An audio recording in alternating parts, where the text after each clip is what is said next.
Tehreek Insaf Norwegian tigers group نے یوم آزادی کے حوالے سے اوسلو میں تقریب کا انعقاد کیا، جس میں سینکڑوں افراد نے شرکت کی۔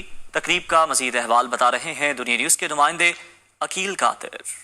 Tehreek Insaf Norwegian tigers group نے یوم آزادی کے حوالے سے اوسلو میں ایک خوبصورت تقریب منعقد کی، جس میں سینکڑوں افراد نے شرکت کی۔ تقریب کے مہمان خصوصی پی ٹی آئی پاکستان کے رہنما اور سابق وفاقی وزیر مذہبی امور نور الحق قادری اور نارویجن پارلیمنٹ کے سابق ڈپٹی اسپیکر اختر چودھری تھے۔ قاری عبدالرحمان اور طلحہ یوسف محمود نے تلاوت قرآن پاک سے تقریب کا آغاز کیا۔ میاں مسعود ریاض نے بارگاہ رسالت آپ صلی اللہ علیہ وسلم میں نعت رسول پیش کرنے کی سعادت حاصل کی۔ جشن آزادی کی تقریب کو روایتی انداز سے ہٹ کر بہت ہی منفرد انداز میں آرگنائز کیا گیا۔ پروگرام میں پاکستان کی موجودہ سیاسی صورتحال پر کوئی بات چیت نہیں کی گئی، بلکہ دونوں مقررین کو پاکستان کے مسائل اور ان کا حل کا موضوع دیا گیا، جس پر دونوں مقررین نے تقریباً 10 منٹ گفتگو کی اور پھر ان کی گفتگو پر ایک طویل مکالمہ کا آغاز کیا گیا تاکہ پاکستان کے حقیقی مسائل اور ان کے حل کے بارے میں لائحہ عمل طے کیا جائے۔ ناروے کے معروف صحافی عطا انصاری نے ناروے میں پاکستانیوں کے تاریخی کردار پر روشنی ڈالی اور مکالمے کو آگے بڑھایا۔ نور الحق قادری نے خطاب کرتے ہوئے کہا کہ جب تک قانون پر عمل درآمد اور اخلاقیات کو فروغ نہیں دیا جائے گا، تب تک کوئی بھی معاشرہ ترقی نہیں کر سکتا۔ انہوں نے برملا اظہار کیا کہ اگر ایک طرف ایماندار اور دوسری طرف چور ہوں تو مکالمہ ممکن نہیں۔ انہوں نے مزید کہا کہ مہنگائی، غربت، انصاف اور تعلیم جیسے بنیادی مسائل پر مکالمہ ضرور ہونا چاہیے۔ رول آف لا جو ہے، یہ تمام ترقیوں کی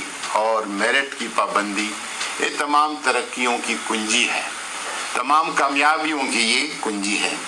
پھر تعلیم، اور تعلیم کے ساتھ سب سے اہم چیز تربیت، کہ آپ اپنے بہت سارے ہمارے پاکستان کو بدقسمتی سے جو ان پڑھ لوگ ہیں انہوں نے نہیں لوٹا، پاکستان کو پڑھے لکھے لوگوں نے لوٹا ہے۔ وہ جو بڑے بڑے پی ایچ ڈیز اور ایم اے اور ایم فل اور وکلا اور بیرسٹر، وہ لوگ ہیں۔ وجہ کیا تھی؟ تربیت نہیں، ایتھکس نہیں ہے، ان کو اخلاقیات نہیں دکھائے گئے اور بتائے گئے۔ اخلاقیات پر اگر آپ زور دیں تو پھر یہ مسائل آپ کے حل ہو سکتے ہیں تعلیم کے ساتھ۔ ان دو تین جو ہمارے ایشوز ہیں، اس کے ساتھ پھر غربت کا، صحت کا، صفائی کا، ماحولیات کا، بہت سے ہمارے مسائل ہیں، وہ آگے جنم لے چکے ہیں۔ گلوبلائزیشن ہے، اس میں ہم سارے انسان ہیں، اور بطور انسان مذہب کا اپنا مقام ہے، لیکن انسانیت کے احترام میں ہم ایک دوسرے کی تکریم کریں اور ایک دوسرے کو عزت دیں۔ اختر چودھری نے گفتگو کرتے ہوئے کہا کہ مکالمے سے پہلے مکالمے کی ضرورت کو تسلیم کرنا ضروری ہے۔ انہوں نے کہا کہ مکالمے کی صورت میں اپنی بالادستی اور اپنی صداقت کو دوسروں سے منوانے کی خواہش مکالمے کی روح کے منافی ہے۔ انہوں نے پاکستان میں سیاسی و معاشی استحکام کے لیے سیاسی مکالمے کی ضرورت و اہمیت پر زور دیا۔ 2/3 پاکستان کے جو شہری ہیں وہ غربت کی لکیر سے نیچے جی رہے ہیں۔